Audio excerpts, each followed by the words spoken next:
IB, CBI, RAW, SPG അല്ല, വരുന്നവർ ഏത് ഇൻഷ്യലിൽപ്പെട്ടവരായാലും അന്വേഷണം ഞാൻ ആർക്കും വിട്ടുകൊടുക്കില്ല. മേലധികാരികളെ ധിക്കരിച്ചതിന്റെ പേരിൽ എനിക്കെതിരെ ഷോ കോസ്റ്റ് നോട്ടീസ് നൽകാം, സസ്പെൻഡ് ചെയ്യാം, അല്ലെ ഡിസ്മിസ് ചെയ്താൽ പോലും അന്വേഷണം ഞാൻ ആർക്കും വിട്ടുകൊടുക്കില്ല. സ്ത്രീ ആരാണ്, എന്താണ്, അവരോട് എങ്ങനെ പെരുമാറണം എന്നൊക്കെ പഠിപ്പിച്ചത് എന്റെ അമ്മയാണ്. മറ്റെന്തൊക്കെ മറന്നാലും എന്റെ അമ്മ പഠിപ്പിച്ചതൊന്നും ഞാൻ മറക്കില്ല.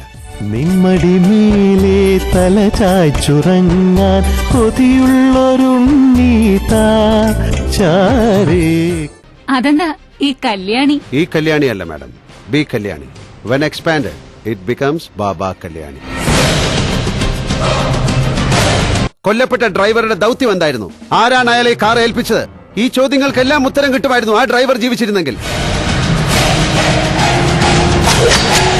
Alert all, highway petrol, rural stations and check post. സംശയം തോന്നിയ ഡ്രൈവറെ വണ്ടി കസ്റ്റഡി എടുക്കാൻ പറയും. Sergeant, pass message. താൻ എന്നെ പറ്റി എന്താ വിചാരിച്ചിരിക്കുന്നത്? I am a different man. താൻ ആരോട് അത് പറയാൻ? ഈ പോലീസ് നാക്കും അതിൽ നിന്ന് വരുന്ന വാക്കും. Be careful. അയാളൊന്നും ഞാൻ പറഞ്ഞു. മര്യാദയ്ക്ക് ഞാൻ വണ്ടി നിറയും പോകും കേട്ടോ. ചുമ്മാ കൊണോണാന്ന്. വന്ന വഴി തിരുമ്പി പോറയാ ഇല്ല നായം വഴി പാക്കണമാ?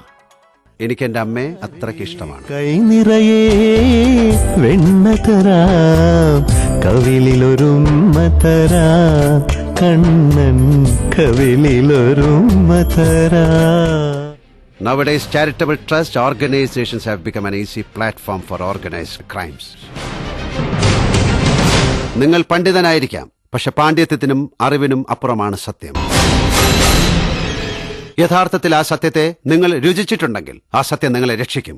മറിച്ചാണെങ്കിൽ